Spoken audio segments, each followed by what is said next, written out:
Rafael Nadal is one of the most established tennis players in the history of the sport. His various titles and records have cemented him as a tennis icon. Nadal was also known for his good looks and thick dark hair. Sadly, he started to show signs of hair loss over the years, just like millions of other men across the globe. Recent headlines even sparked rumors about a possible hair transplant. But is there any truth to this?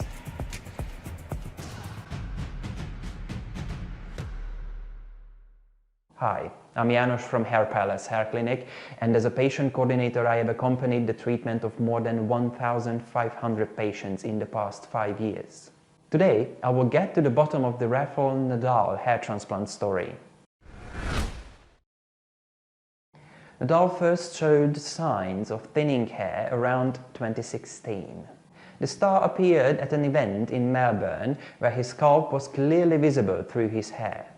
It's not easy to tell whether this was due to male pattern baldness or some other condition. Although the most logical answer is that his hair loss is due to the heightened stress that comes with being a professional tennis player. Later in the year, the Mirror reported that Nadal apparently underwent a 10-hour-long hair transplant at a clinic in Madrid.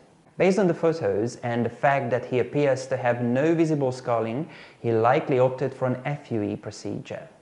FUE involves the removal of individual follicles one by one, which are transplanted into the affected areas.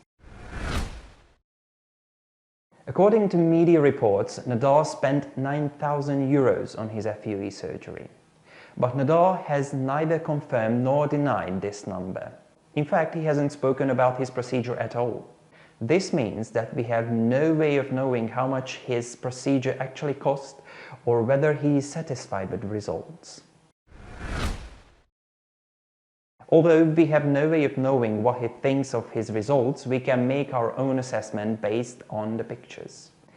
His hair certainly appears thicker and his density has improved massively, as we can see in this picture. Compared to the previous shots, Nadal's hair appears strong, healthy in this shot from the 2020 French Open final.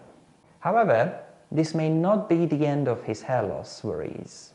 Recent pictures taken at Wimbledon suggest that Nadal is still struggling with hair loss. There are no bald patches yet, but his hair is noticeably thinner at the parting. This may mean a possible second hair transplant in the future. That is, if he wants to maintain his appearance and keep up with the hair loss. Do you like Nadal's hair transplant result? Are they excellent or lackluster? Let us know in the comments below. And if you enjoyed this video, subscribe to our channel. We post new videos every week so you can take a look at success stories and learn more about hair transplant methods that can help you overcome hair loss once and for all. Thank you for watching.